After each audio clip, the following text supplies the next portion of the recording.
Fellas, caught up with me.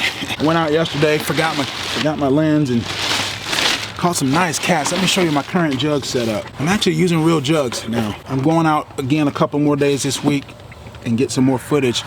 I'm probably gonna be retiring these. If you remember when I started the jugging series, I started with Big Guns. These are the jugs I was using then, and they're good.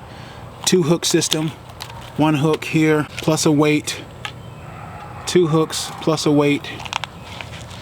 It's just a further development of the noodle jug that have become popular in jug fishing now. I've always lost a lot of noodle jugs and I hate it. So I said, well, what if we put the noodle jug on a platform and screwed it on here? They wouldn't be able to take this under, and they can't. They literally cannot pull this under. They can barely pull this flat plate under, and they can't hold it under for more. They can't hold the flat plate under for more than about 3 seconds. All the while, this whole portion up here is always sticking out of the water. They cannot pull it under, period. You have to have a certain amount of resistance with these jugs to set the hook properly on a circle hook. Now, I got this from a guy named DNA Dog Hunter. If you guys, any of you guys have looked up catfishing, jug fishing videos, you've probably come up with his videos in the past. He's a real advocate of using Clorox bottles for your jugging. And so I decided, someone asked about that probably before Christmas, and I just bought some and rigged them up. I rigged them up short line, like maybe 3 or 4 feet of line, just caught nothing. But my long line jugs, I'm using 50-pound test monofilament, and I have my line wrap here, and I have 4 fathoms worth of line. A fathom is like 6 feet, so it's like 24 feet of line. The same 2-hook system, hook, split shot, 3 feet up from that, a dropper loop and a hook, and then about 24 feet of line. And it's all just tied with an anchor hitch onto the bottle here. This jug is just as effective as this in preventing the fish from taking the jug underwater. I wish I had got some footage, but I left my wide angle, my 24mm lens, and in some trips I just need to go fishing and concentrate on the fishing instead of putting on a show. Because if I put on a show, I'm going to be distracted more, and I won't be paying as much attention, not catching the fish. The split shot here is just a simple number 3 split shot, but you can use whatever simple weight there. It doesn't have to be complicated, and it all stows right there. Now I got 24 feet of line, and I was fishing in probably 20 to 22 feet of water, so you can see I had more line than there was depth of water. Considering there was wind and current, you may think that's not a problem, but there was weeds under that water, and a lot of times I got caught up on the weeds. And there's definitely some old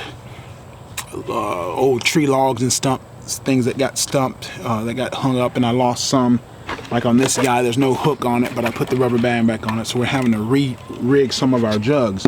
So what I'm probably gonna do is shorten up to like 3 fathoms as opposed to 4 fathoms. In other words, 18 feet as opposed to 24 feet. It's easier to think in fathoms and cubits. Cubit, you go from about the tip of your finger to about tip of your finger here to about your elbow there. That's a cubit. And I know that's relative, and some of you have long arms and short, but don't worry about all that. And a fathom is, you know, tip to tip from this hand to this hand, about 6 feet.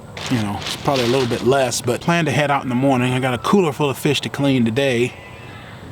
And I got I got one order out today. Yes, I am probably gonna be retiring these.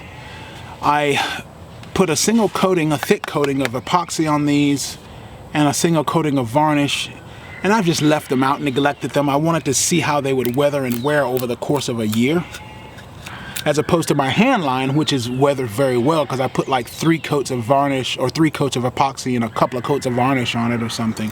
This, I just went cheap, fast to get it out there because I just didn't want to spend the time doing it.